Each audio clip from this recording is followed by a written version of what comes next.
हरिओम नमस्कार दोस्तों। स्वागत है आप सभी का संस्कृतम वर्धयामा यूट्यूब के इस चैनल में। आज हम लोग इस वीडियो के अंदर में जो आपके उत्तराखंड के जो प्रवक्ता की वैकेंसीज आई हुई है उसके हम लोग जो कि लेक्चरर इंटर कॉलेज के हैं। हाँ, वो जो वैकेंसी आई थी उसके अंदर में संस्कृत की 10 सीट है। तो उसकी आपके जो 10 सीट है उसके लिए जो आपका सिलेबस क्या होगा इसके ऊपर में हम लोग चर्चा करेंगे। देखो, संस्कृत विषय और उसका पाठ्यक्रम, इसमें पाठ्यक्रम के ऊपर हम चर्चा करेंगे, यानी कि उसका सिलेबस क्या होगा, उसके एग्जाम का पाठ्यक्रम कैसा रहेगा, क्या क्या चीजें, क्या क्या टॉपिक लगे हुए हैं, क्या क्या चीजें पढ़नी है, ये सारी चीजें इसमें हम लोग डिस्कस करने वाले हैं। ये उत्तराखंड राज्य से जो लोग हैं और जिन लोगों ने फॉर्म भरा हुआ है तो वो लोग इस वीडियो को जरूर देखिए, और जो वीडियो को देख रहे हैं वो अपने दोस्तों को जरूर शेयर कीजिए, ठीक है ना। और मैंने एक चीज शुरू किया है। देखिए, अभी इसको मैं शुरू करने का मेरा विचार चालू है, क्योंकि कारण क्या है कि अभी पहले मुझे समय नहीं मिल पाता था, तो फिर अभी मैं वैसे यूट्यूब पे तो पढ़ाऊंगा ही, लेकिन साथ में जैसे आप कोई कोचिंग लेना चाहते हैं, क्योंकि कोचिंग से एक चीज का फायदा होगा कि जब आप लोगों के डाउट वगैरह क्लियर हो जाएंगे, आप लोगों को पर्सनली पढ़ने को मिलेगा। हाँ, और यूट्यूब से क्या होता है, वीडियो देख करके सीख तो जाते हैं, लेकिन वो पर्सनली जो पढ़ने का है और हमारे अंदर में जो प्रश्न रह जाते हैं वो सब चीजें नहीं, हम मतलब उनका उत्तर नहीं पा पाते हैं।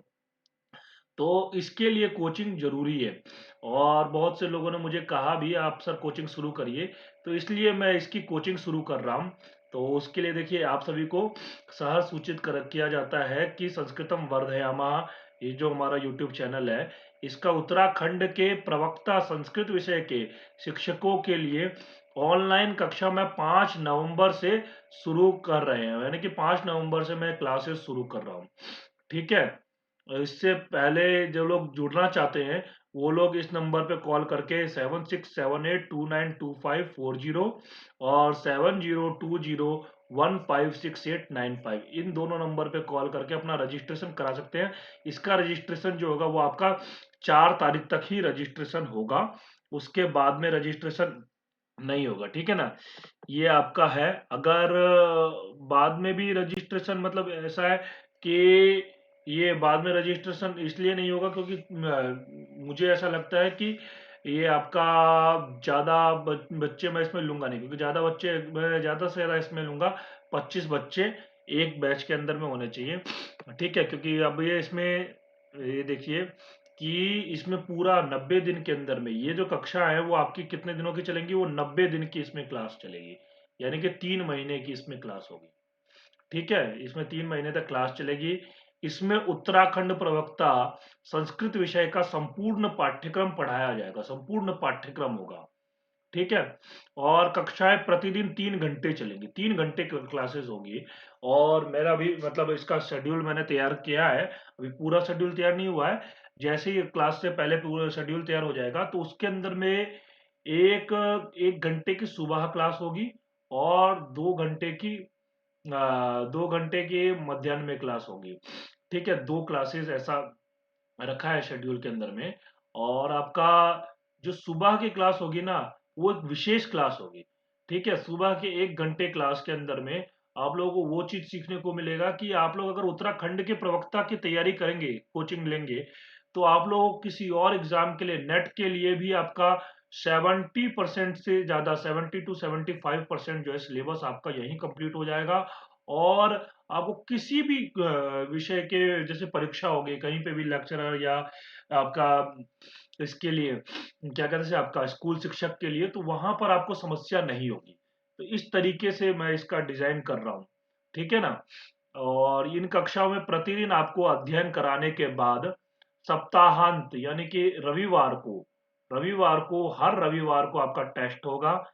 जो आपने सप्ताह भर पढ़ा है उनका एक टेस्ट होगा, ठीक है। और वो टेस्ट का स्वरूप कैसा रहेगा, परीक्षा के जैसे ही उसमें प्रश्न होंगे, ये इस प्रकार का अभी इसमें शेड्यूल बना है, ठीक है। इस कक्षा में प्रवेश पाने के लिए पंजीकरण दिनांक 26/10/2020 से दिनांक 4/11/2020 तक करें, यानी कि जब आप प्रवेश करने के लिए आप लोग पंजीकरण कर सकते हैं 26 तारीख से, आज से।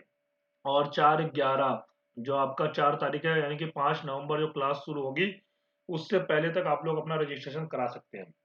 इस कक्षा का संपूर्ण शुल्क यानी कि जो पार्ट आपका रहेगा, उसका 3 महीने का शुल्क कितना रहेगा आपका? 5,000 रुपये रहेगा। ठीक है ना? पूरा मतलब शुल्क है ये आपका 3 महीने का। और इसमें शीघ्राति शीघ्र आप लोग इसमें इस कक्षा में प्रवेश के लिए पंजीकरण करवा कर अपना प्रवेश सुनिश्चित करें, क्योंकि इसमें जो जितना होगा 25 लोगों से ज्यादा मैं नहीं रखने वाला।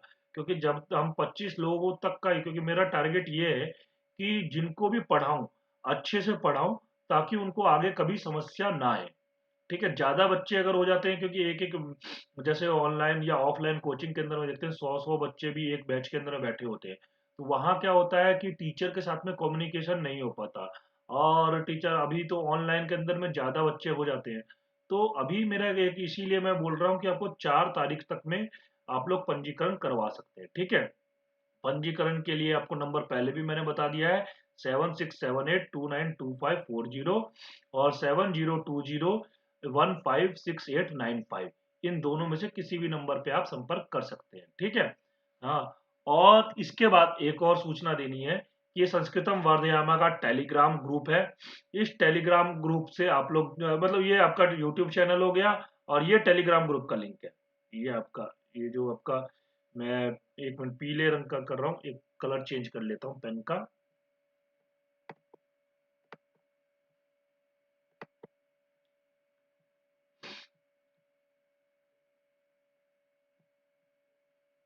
हम्म अब ये देखिए, यहाँ है कि ये जो आपका टेलीग्राम ग्रुप का जो ये आपका लिंक है, इसको मैं डिस्क्रिप्शन बॉक्स में डाल दूंगा यहाँ के वीडियो के नीचे में। और वहां पर आप लोग ज्वाइन कर सकते हैं। अब कुछ कुछ ही दिनों के अंदर में, 2 या 3 दिन के अंदर में वहां पर क्विज चालू करने वाला हूँ। क्योंकि मैंने पहले जब ये टेलीग्राम चैनल बनाया था, तब मैंने कहा था कि इसमें मैं क्विज करा करूंगा, डेली क्विज हुआ करेगी। तो वो डेली क्विज अब 2 या 3 दिन के अंदर में शुरू होने वाला है। और उसमें क्या है, परीक्षा से रिलेटेड, नेट की परीक्षा हो, रीट की परीक्षा हो, सीटेट की हो, इन सभी परीक्षाओं से रिलेटेड, जैसे उत्तराखंड प्रवक्ता है तो उत्तराखंड प्रवक्ता के लिए तो कुछ चलेगा ही। और ये ऐसा नहीं है कि यूट्यूब पे नहीं चलेगा, यूट्यूब पे भी मैं डेली वीडियोस बनाया करूंगा अब। लेकिन कैसा है कि जो कोचिंग के लिए, कोचिंग आप लोगों को अगर जिनको लगता है कि पर्सनली पढ़ना चाहिए, तो वो लोग कोचिंग जरूर लीजिए। और वो लोग अफोर्ड भी कर सकते हैं, 5,000 रुपये ज्यादा शुल्क नहीं है। ठीक है ना? और 3 महीने क्लास होगी, और वो भी 3-3 घंटे की क्लास होगी। ठीक है। और ये संस्कृतम वर्धयामा का टेलीग्राम चैनल है, तो आप लोग इससे भी ज्वाइन, इसमें भी जुड़ सकते हैं। ठीक, अब हम लोग सिलेबस पर चलते हैं। सिलेबस एक बार हम लोग सिलेबस जो है खोल करके दिखाता हूँ मैं आपको। देखिए, ये है सिलेबस पूरा। और ये मैंने आयोग की वेबसाइट जो है, वहीं से ये सिलेबस डाउनलोड किया है। आप लोगों को अगर चाहिए होगा तो टेलीग्राम ग्रुप में मैं इसका पीडीएफ डाल दूंगा। ये जो पीडीएफ है, इसको टेलीग्राम ग्रुप से आप लोग डाउनलोड कर सकते हैं। ये देखिए संस्कृत, इसमें सभी विषयों का है, लेकिन संस्कृत विषय का मैं आपको बता रहा हूँ। देखिए, वैदिक साहित्य सबसे पहले इसकी इकाई है, इसमें 4 यूनिट है। ठीक है। सबसे पहला यूनिट हो गया वैदिक साहित्य। वैदिक साहित्य के अंदर में आपको वैदिक साहित्य का इतिहास, जिसके अंदर में की आपको वैदिक काल, काल निर्णय जो आपका, जैसे वैदेशिक जितने भी वो आपके हुए हैं, आपके पाश्चात्य विद्वान हुए हैं, क्योंकि काल निर्णय में ज्यादातर पाश्चात्य विद्वानों ने प्रारंभ किया है। उसके बाद में कुछ भारतीय भी हैं उसके अंदर में। निर्धारण के विषय में विभिन्न सिद्धांत, जैसे कि मैक्स मूलर हो गया, ए वेबर हो गया, जैकोबी हो गया, बाल गंगाधर तिलक हो गए, और उसके बाद में एम विंटरनिच हो गए, और भारतीय परंपरागत विचार। ये इन सभी काल निर्णय के अंदर में इन सभी के विचारों को आपको पढ़ना है। और ये संस्कृत वैदिक साहित्य का इतिहास जो पुस्तक है, उससे आप पढ़ सकते हैं। और ये मतलब, इसमें ऐसा नहीं है कि आपको डीपली पढ़ना है, इसमें सामान्य ज्ञान होना चाहिए कि मैक्स मूलर ने कब माना है, वेबर ने कब माना, ये सब चीजें। ठीक है। इसके बाद में आता है वेदांग, वेदांगों का सामान्य परिचय, जिसके सामान्य एवं संक्षिप्त परिचय। हाँ, वेदांग में मतलब क्या है, वेदांग किस वेदांग को क्या क्या, जैसे अंग कौन कौन से वेदांग है, तो यहाँ पर 6 के नाम लिखे हुए हैं: शिक्षा, कल्प, व्याकरण, निरुक्त, छंद और ज्योतिष। हाँ, और किस वेदांग का मतलब कौन कौन से, जैसे मुख्य मुख्य ग्रंथ कौन कौन से हैं, और जैसे निरुक्त हो गया तो निरुक्त में कितने अध्याय हैं, ये सब चीजें इस प्रकार का सामान्य एवं संक्षिप्त परिचय पता होना चाहिए।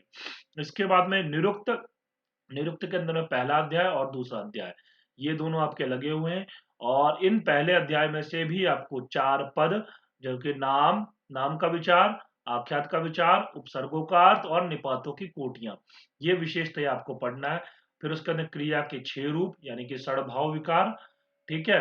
और निरुक्त के अध्ययन के उद्देश्य, निर्वचन के सिद्धांत, निर्वचन के कौन कौन से सिद्धांत है, और इनमें से निम्नलिखित शब्दों की व्युत्पत्तियां, आचार्य, गो, वृत्र, आदित्य, वाक, नदी, पुत्र, अश्व, अग्नि, जातवेदस, वैश्वानर और निघंटु, इन सभी को आपको पढ़ना है।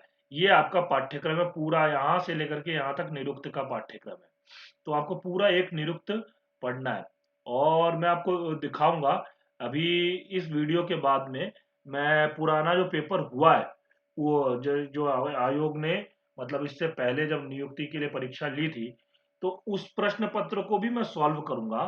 तो मैं आपको यूट्यूब पे ही करके दिखाऊंगा। तो उसमें दिखाऊंगा कि निरुक्त से कैसे कैसे प्रश्न आए हुए हैं, तो आपको किस तरीके से पढ़ना है। और अगर आप कोचिंग लेते हो, तो कोचिंग में तो आपको पूरे अच्छे से डिटेल में बताया जाएगा, इस तरीके का प्रश्न बन सकता है, ये प्रश्न बन सकते हैं, और हर रविवार आपका टेस्ट होगा। तो ये तो मतलब निश्चित है कि आप लोग बहुत अच्छा करोगे अगर कोचिंग लेते हो तो इसलिए ये आपको कर लेना चाहिए। और बाकी अगर जो लोग नहीं कर सकते हैं तो वो लोग यूट्यूब पे ही करिए। यूट्यूब पे भी मैं अब वीडियोस जो है उत्तराखंड के लिए लेकर के आया करूंगा, ठीक है ना। इसके बाद देवता, देवता इसमें जो आपके ऋग्वेद के अंदर में, ऋग्वेद के कुछ सूक्त हैं, जो मुख्य मुख्य सूक्त हैं, उन सूक्तों का अध्ययन करना है। आपका अग्नि सूक्त, हाँ इसमें पहले पहले इसमें क्या है, हाँ पहले मंडल का पहला सूक्त है। फिर पांचवें मंडल का 8वां सूक्त है, सवित्र सूक्त है, आपका इसमें दी हुई है, संख्या दी हुई है। इंद्र सूक्त है, इंद्र सूक्त की संख्या दी हुई है। रुद्र सूक्त, पुरुष सूक्त और नासदी सूक्त, इसके बाद हिरण्यगर्भ सूक्त। इन सभी सूक्तों का आपको अध्ययन करना है, सूक्तों के बारे में। हाँ, और उसके बाद में आपका यजुर्वेद, यजुर्वेद का मतलब शिव संकल्प सूक्त है, 34वें अध्याय का। ये आपको शिव संकल्प सूक्त आपको करना है, इसका अध्ययन करना है।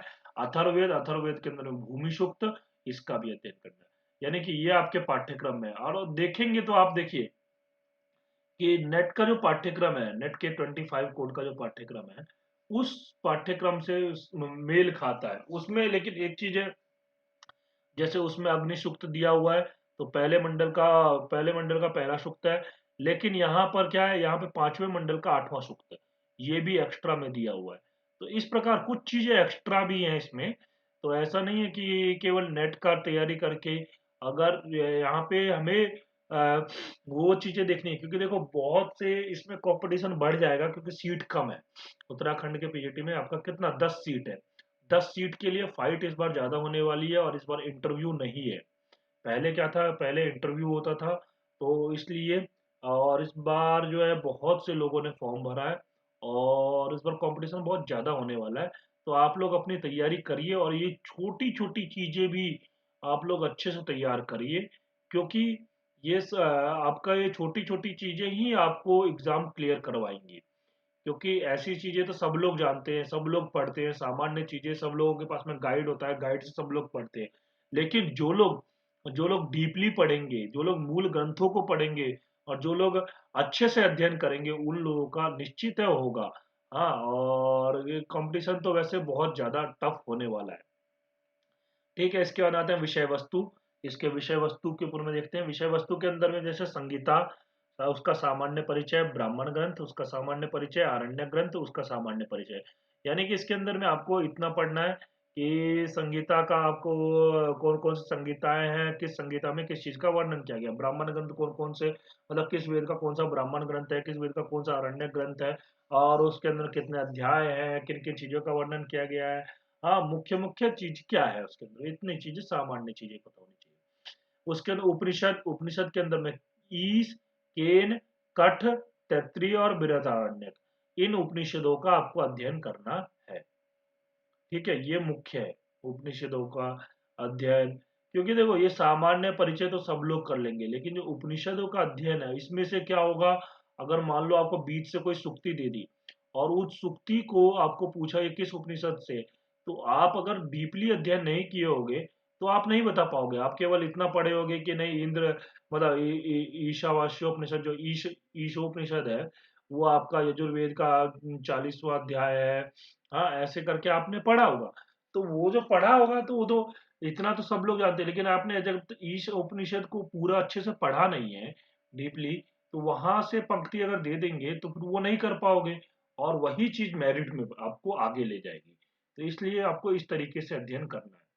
ठीक है, वैदिक व्याख्या पद्धति इसके अंदर प्राचीन एवं अर्वाचीन, वैदिक एवं लौकिक, संस्कृत में अंतर, यानी कि प्राचीन और अर्वाचीन और वैदिक और लौकिक इन तीनों में मतलब इन दोनों में अंतर और इन दोनों में अंतर, इन दोनों संस्कृत दो वैदिक और लौकिक जो संस्कृत है उसमें अंतर आपको ये वैदिक व्याख्या पद्धति के अनुसार जानना है। यानी कि ये आपका पूरा ये पहले इकाई का पाठ्यक्रम है। ठीक है, उसका दूसरा इकाई जो कि दर्शन आता है।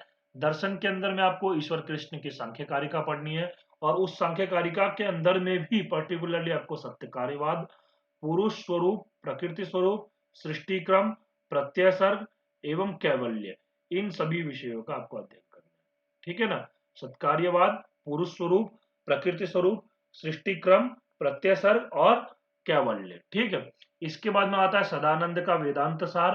तो सदानंद का वेदांत सार के अंदर में क्या है आपका अनुबंध चतुष्टय, 4 अनुबंध जो है आपके, और अज्ञान, अज्ञान के बाद अध्यारोप, अपवाद, विवर्त, जीवन मुक्ति, इन सभी का वेदांत सार में से इन सभी विषयों का आपको अच्छे से डिटेल में अध्ययन करना है। इसके बाद में आता है केशव मिश्र की तर्क भाषा।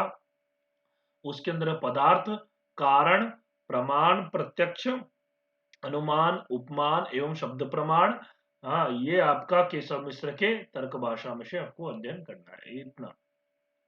ठीक है, जैन दर्शन एवं बौद्ध दर्शन का सामान्य अध्ययन, यानी कि जैन और बौद्ध दर्शन के अंदर में कौन कौन से सिद्धांत हैं, और आपके उनके ये मतलब क्या, जैसे आपका बौद्ध दर्शन के अंदर में आपका कौन कौन से आपके बौद्ध दर्शन के विभाग हुए हैं ना, वो सब चीजें इसको आपको सामान्य अध्ययन करना है। ठीक है ना, ज्यादा इसका डिटेल में नहीं जाना है, बस इसका सामान्य अध्ययन करना है आपको। इसके बाद आता है तीसरा जो इसका भाग है, यानी कि तीसरी जो इकाई है उसका व्याकरण इकाई है। व्याकरण का इकाई जो है वो मेन है, और व्याकरण के इकाई से जब आप प्रश्न पत्र देखोगे ज्यादा प्रश्न व्याकरण के इकाई से ही होते हैं। और व्याकरण का जो इकाई होता है ये आपको मुख्यतया आगे ले जाएगा, और वो भी आगे ले जाएंगे, लेकिन मेरिट के अंदर में आगे जो ले जाता है वो व्याकरण वाला ले जाएगा। तो इसके अंदर में देखिए क्या है पाठ्यक्रम में, क्या क्या है, परिभाषाएं, परिभाषाओं के अंदर में संहिता, गुण, वृद्धि, प्रातिपदिक, नदी, घी, उपधा, अपृक्त, गति, पद, विभाषा, सवर्ण, टी, प्रगृह्य, सर्वनाम स्थान और निष्ठा, ये सभी परिभाषाएं, इन सभी की आपको ये इन सभी का मुख्य मुख्य सूत्र कौन कौन सा, जैसे परासन्निक संहिता या गुण के लिए अधीन गुणा। तो इस प्रकार जो है आपके जो सूत्र कौन कौन से हैं और किससे कार्य होते हैं, ये सारी चीजें आपको पढ़नी है। ठीक है ना, तो ये व्याकरण का हुआ। उसके बाद शब्द रूप, शब्द रूप के अंदर में आजंत शब्द रूप, हलंत शब्द रूप, सर्वनाम वाले शब्द रूप, और उसके बाद संख्यावाचक शब्द, इन सभी को आपको अध्ययन करना है। इसके बाद में आपका धातु रूप के अंदर परस्मैपदी धातु, आत्मनेपदी धातु और अव्ययपदी, ये आपके इनके धातु रूप जो आपके 10 गण हैं, उन 10 गणों में से आपको कुछ कुछ मुख्य मुख्य धातुओं का अध्ययन करना है। इसके अंदर प्रत्यय, प्रत्यय के अंदर में कृत प्रत्यय और तद्धित प्रत्यय, इन दोनों प्रत्ययों का कारक प्रकरण जो है वो लघु सिद्धांत कौमुदी के अनुसार, लघु सिद्धांत कौमुदी के अनुसार यहाँ पर दिया हुआ है, ये बहुत इजी है। हाँ, लेकिन मतलब जैसे आप कहीं पे भी देखोगे ना, कहीं पे भी जो पाठ्यक्रम में लगता है, तो कारक प्रकरण जो आपका लगता है वो सिद्धांत कौमुदी के अनुसार लगता है, लघु सिद्धांत कौमुदी के अनुसार नहीं लगता, क्योंकि लघु सिद्धांत कौमुदी में ज्यादा सूत्र दिए ही नहीं हुए। लेकिन यहाँ पे आपको ये फायदा है कि कारक प्रकरण यहाँ का जो लगा हुआ है आपका, वो लघु सिद्धांत कौमुदी के अनुसार लगा हुआ है।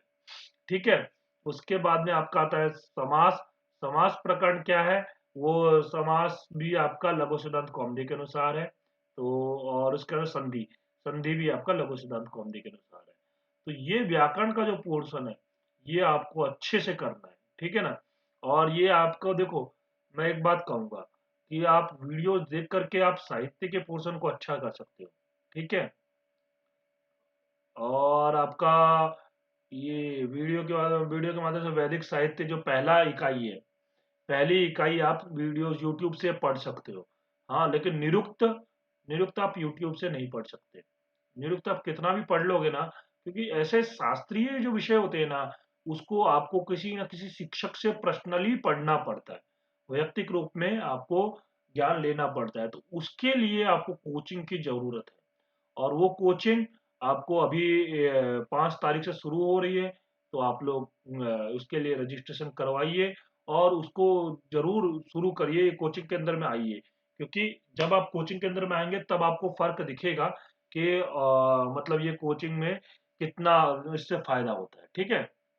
इसके बाद आता है संस्कृत एवं उत्तराखंड का आधुनिक संस्कृत साहित्य तथा काव्य शास्त्र, ठीक है। संस्कृत और उत्तराखंड का आधुनिक संस्कृत साहित्य, ठीक है ना। संस्कृत का आधुनिक संस्कृत साहित्य, और उत्तराखंड भी पर्टिकुलरली यहाँ पे ये मेंशन किया हुआ है, उत्तराखंड का आधुनिक संस्कृत साहित्य का तथा काव्य शास्त्र। अब इसके अंदर देखिए, पद्य के अंदर में रघुवंश है, मेघदूत है, किरातार्जुनी है, शिशुपाल वध, नरसिंह चरित, बुद्ध चरित, इन सब का सामान्य परिचय, ठीक है। गद्य गद्य के अंदर में दुष्कुमार चरित, हर्ष चरित, कादम्बरी, भीष्म चरित, गंगापुत्रावदानम। ये देखो, ये तो आपका हर जगह पर सिलेबस में मिलेगा, दशकुमार चरित मिलेगा, हर्ष चरित मिलेगा, और आपका कादम्बरी मिलेगा। लेकिन भीष्म चरित और गंगापुत्रावदानम ये मुख्य है, इनको आपको देखना होगा और इनको अध्ययन करना होगा, क्योंकि बहुत से लोगों को ये मिल नहीं पाता है।